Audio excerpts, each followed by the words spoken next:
Demon grew up with Jannik Sinner. The Italian's doping ban has unsettled him. Alex de Minaur has criticized the unsettling process that led to world #1 Jannik Sinner striking a deal with anti-doping authorities on a ban that will expire before the next Grand Slam.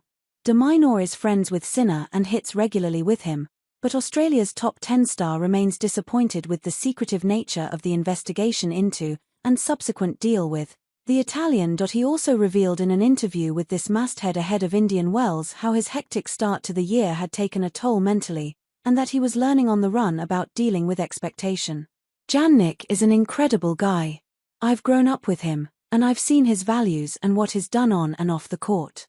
I've got nothing but great things to say about him, de Minaur said. Where probably the issue is with all the players is how the process has taken place.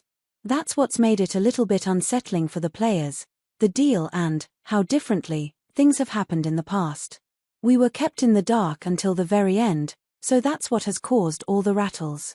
Tennis Integrity Unit cleared Sinner of any wrongdoing last year after a private, 5-month investigation into his 2 positive tests for banned steroid clostebol. However, a World Anti-Doping Agency appeal meant there was supposed to be a hearing at the Court of Arbitration for Sport in April this year.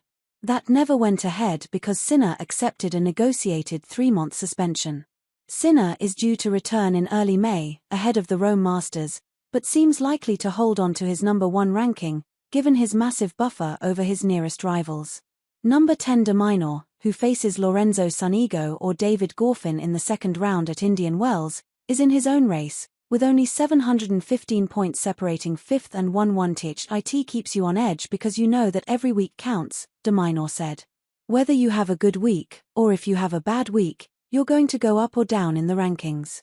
It is exciting, in that sense, but it shows how tight it is at the top. The challenge for de Minaur, particularly in the first half of this year, is how many points he must defend from an outstanding 2024 season. The ranking system operates on a revolving 12-month basis, whereby the previous year's points drop off on a weekly basis. De Minaur produced remarkable consistency in reaching the last 16 at the Australian Open last year and the quarter-finals at the other 3 Grand Slams, as well as winning the Acapulco title for the second time. The 26-year-old arrived in Australia this past summer with sky-high expectations, and advanced to the last 8 at Melbourne Park for the first time before also making the Rotterdam final last month. It took Sinner and Carlos Alcaraz to beat him at those respective tournaments, while he lost a third-set tiebreak to eventual champion Andrei Rublev in the Doha quarter-finals and fit in a successful Davis Cup mission in Sweden in between. That schedule may have been at least partly to blame for de Minaur's first-round exit to Marin Cilic in Dubai last week. I wanted to do a lot better in Dubai, but I felt a bit fatigued mentally.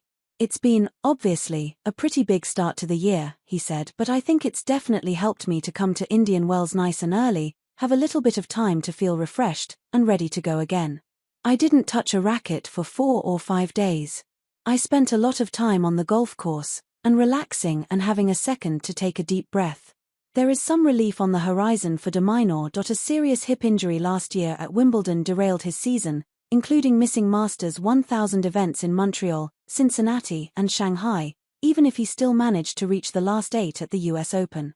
That means de Minaur will have the chance to make up ground on his rivals, assuming he is fit this time around. I've done a great job proving that I belong in the top 10, but the difference this year is it feels like every week I'm defending points, and I've got that expectation to reach certain rounds at tournaments, he said. I'm almost not allowed, in a sense, to lose to certain players, so it is something new to deal with. But that's where all the work that I put in, on and off the court, comes in, to give me that confidence to back myself to go deeper in these types of tournaments.